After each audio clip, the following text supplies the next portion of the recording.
करिए इसका। ये 5099 वर्ष का प्राचीन अक्षयवट है, जिनकी परिक्रमा करने से ही पूरा दर्शन होता है नैमिषारण्य में। यह 5100 साल पुराना वट वृक्ष। इनकी 3 परिक्रमा करते हैं, देवऋण, पितृण, ऋषि ऋण। इनकी परिक्रमा करने से नैमिषारण्य के पूर्ण दर्शन। आप सामने गद्दी स्थान का दर्शन कर रहे हैं, जो पिरामिड श्लोक दर्शन कर रहे हैं जी। ये सामने में महर्षि वेदव्यास जी का गद्दी स्थान है। गद्दी स्थान बोलते हैं। गद्दी स्थान उसको बोलते हैं बैठने की भूमि, जो जी। सिंहासन हम आप लोग बोल सकते जी। हैं। इसी स्थान पर बैठ करके महर्षि वेदव्यास जी ने सबसे पहले ओंकार शब्द से वेदों को विस्तार में किया, जो 4 वेद हुए, ऋग्वेद, यजुर्वेद, सामवेद और जी। अथर्ववेद। नमस्कार दोस्तों, तो जो है हम व्यास गद्दी पहुंच चुके हैं। महर्षि वेद व्यास जी ने यहाँ पर ब्रह्मा जी को अपनी तपोबल से जो है साकार रूप में प्रकट किया था, और इसी स्थान पर जो है वो गीता, महाभारत आदि ग्रंथों के बारे में उन्होंने अपने पुत्र श्री सुखदेव जी को जो है वह अन्य ऋषियों को उपदेश दिया था। और यहाँ पर वेद व्यास जी की अष्टादश पुराणों का विस्तार किया है। और आइए जो है वो आपको जो पूरे स्थान की दर्शन करवाते हैं। चलिए, और पूरा जो है आपको इतिहास बताएंगे। तो आइए सबसे पहले जो है हम वट वृक्ष की ओर चलते हैं। और ये जो आप वट वृक्ष देख रहे हैं मेरे ऊपर भी, ये लगभग जो है 5099 वर्ष पुराना माना जाता है। और इसी वृक्ष के नीचे जो है महर्षि वेद व्यास जी ने महर्षि जैमिनी ऋषि को जो है वो वेदों पुराणों का ज्ञान दिया था। इसी अक्षय वट के नाम से भी जाना जाता है। ये देखिए, ये लगभग जो है 5999 साल पुराना है। देखिए, और मेरे सामने जो आप देख रहे हैं वह महर्षि वेद व्यास द्वारा जैमिनी जी को स्थल का जो है वो स्थान है। इधर से घूम के थोड़ा जाना पड़ेगा। बहुत बड़ा ऐतिहासिक स्थान है ये।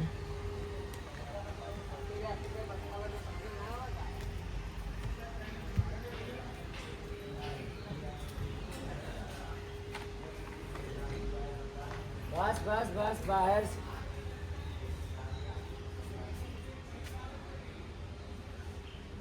पंडित जी, क्या इतिहास है इनका? ये बता रहे हैं, जिनको बुला ले, ये बता। अच्छा, ये लिखा हुआ है यहाँ पे, है ना? उधर से आइए, उधर से। 5000 प्राचीन अक्षयवट की महिमा। कलयुग में जो है वो इसकी महिमा है। कली काल में सभी मनोरथ को जो है पूर्ण करते हैं महर्षि। ये व्यास जी के प्रथम शिष्य जैमिनी महर्षि ने। जी। जैमिनी महर्षि को इस वृक्ष के नीचे उपदेश किया व्यास जी ने। जी। भागवत कथा जो हम लोग सुनते हैं, सामवेद उपदेश इसी वृक्ष के नीचे। इधर से माता परिक्रमा कर लीजिए आप लोग, एक परिक्रमा करिए इसका। ये 5099 वर्ष का प्राचीन अक्षयवट है, जिनकी परिक्रमा करने से ही पूरा दर्शन होता है नैमिषारण्य में। यह 5100 साल पुराना वट वृक्ष। इनकी 3 परिक्रमा करते हैं, देवऋण, पितृण, ऋषि ऋण। इनकी परिक्रमा करने से नैमिषारण्य के पूर्ण दर्शन होते। और यहाँ पे व्यास जी ने सामवेद उपदेश दिया, और सत्यवान सावित्री माता ने इस वृक्ष का पूजन किया अपने पति की लंबी आयु के लिए। और सीता मैया ने गया जी में पिंडदान किया था बोध गया, जहाँ सर की पूजा माताएं हम लोग करते हैं समस्त पितरों के लिए अपने। और चरण गया बिहार में है, नाभि गया नैमिषारण्य। इन वृक्ष की परिक्रमा करने से नैमिषारण्य के पूर्ण दर्शन होते हैं। यह पूरी पृथ्वी पे 5 जगह बताए गए। पहला बोध गया में, दूसरा नैमिषारण्य, तीसरा प्रयागराज किले में, चौथा शुक्रताल में है, 5वां गंगा सागर कलकत्ता में है। ये अमर वृक्ष हैं, जिन पे कृपा सीता मैया की है। राधे राधे, हरे कृष्ण।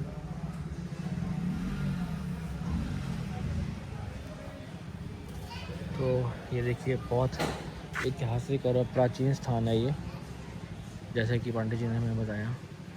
तो जैसे ही आप दाईं ओर जाएंगे तो आपको यहाँ पे श्री महासुदर्शन एवं श्री नरसिंह भगवान जी के दर्शन होंगे। देखिए,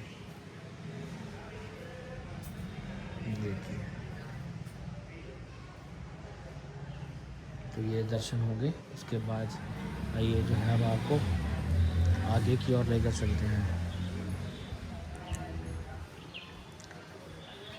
पंडित जी यहाँ से वापस इधर से,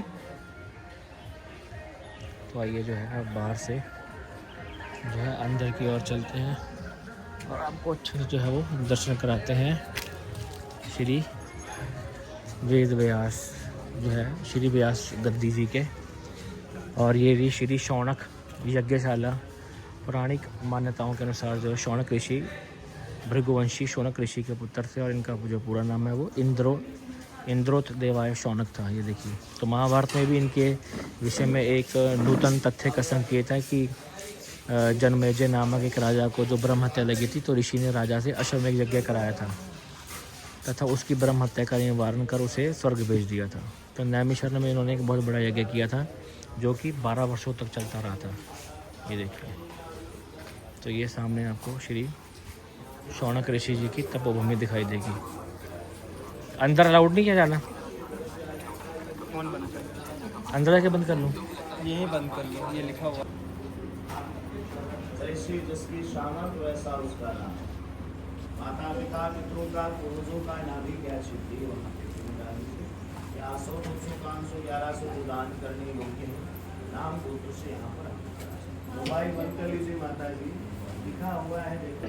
इसी स्थान पर बैठ करके वेद व्यास जी ने 4 वेद शास्त्र अष्टादश पुराण श्रीमद् भागवत सत्यनारायण कथा का रचना स्तरीय दर्शन, यहीं से सूत जी को सुखदेव जी को भी ज्ञान प्राप्त हुआ।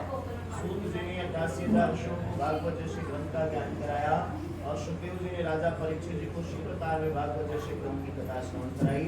सिर्फ 7 दिनों में वो ये गुरु गद्दी स्थान विश्व सर्वोच्च पीठम व्यासपीठ व्यासाय विष्णु रूपाय व्यास रूपाय विष्णवे भारद्वाज गोत्र। तो आप यहीं बैठते हैं पंडित जी? यहीं बैठते हैं। जैसे कोई कथा वगैरह करवानी हो या कुछ भी पूजन करवाना, तो आप मुख्य पुजारी यहीं के?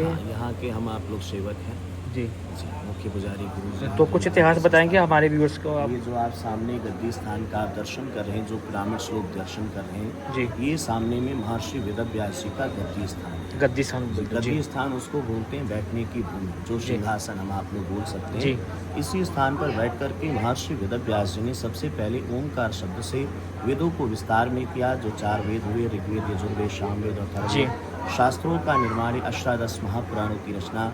आज हम आप लोग भागवत जैसे ग्रंथ की कथा सुनते हैं, सत्यनारायण की व्रत कथा सुनते हैं। इस स्थान पर बैठ कर के महर्षि वेदव्यास जी ने रचना किया। रचनाओं को करने के बाद अपने शिष्य सूत जी और अपने बेटे श्री सुखदेव जी को भागवत जैसे ग्रंथ का ज्ञान कराया जी। वही भागवत की कथा श्री सूत जी ने इसी नैमिषारण्य क्षेत्र में 88,000 ऋषियों को श्रवण कराई। जी। आज हम आप लोग कलिकाल में भागवत की कथा सिर्फ 7 दिन में सुनते हैं। जी। वो साप्ताहिक कथा सबसे पहले महर्षि वेदव्यास जी के बेटे श्री सुखदेव जी ने राजा परीक्षित जी को शुक्रताल में सुनाई। इस स्थान से ज्ञानोपरांत की बात। ये जो भूमि आप ऐसा पिरामिड देख रहे जी। हैं, ये पहले बराबर की भूमि जी। थी। जब वेदव्यास जी नारायण यहाँ पर बैठते जी। थे। नारायण विष्णु स्वरूप है, व्यासाय विष्णु रूपाय जी। व्यास रूपाय विष्णवे ब्रह्मपुत्र नमो वै यही ब्रह्मनिधे वासिष्ठाय नमो नमः। साक्षात नारायण विष्णु भगवान का अवतार। उनके इस बैठे हुए स्थान पर कभी कोई दूसरा न बैठे या भूलवश किसी का पैर त्याग न पड़ जाए, इसलिए उनके ऋषियों ने इस भूमि का ऐसा कोनिकल सेट में परिणत कर दिया। बाद में मठ मंदिर का निर्माण बनता और बिगड़ता रहता।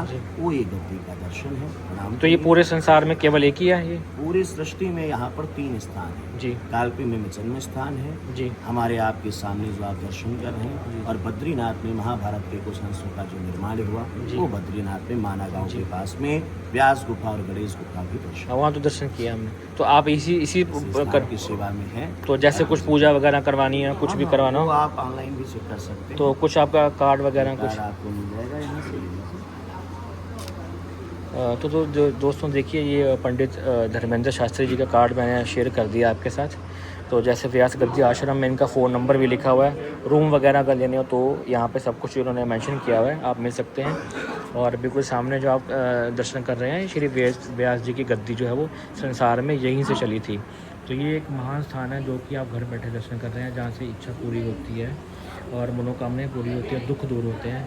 तो ये सिर्फ जो वीडियो है आपको हमारे चैनल पर ही मिलेगा, और ऐसा वीडियो जो है आपको कहीं और नहीं मिलेगा। तो अंदर जो है इन्होंने हमें आज्ञा से वीडियो बनाने दिया है संगत दर्शन के लिए। ये देखिए महर्षि चवन ऋषि भी जो है वो यहाँ पर बैठे हुए हैं। तो दोस्तों वीडियो कैसा लगा आप हमें ज़रूर बताएं और जो है हमारे चैनल को एक बार जो है वो सब्सक्राइब भी ज़रूर करें। धन्यवाद दोस्तों।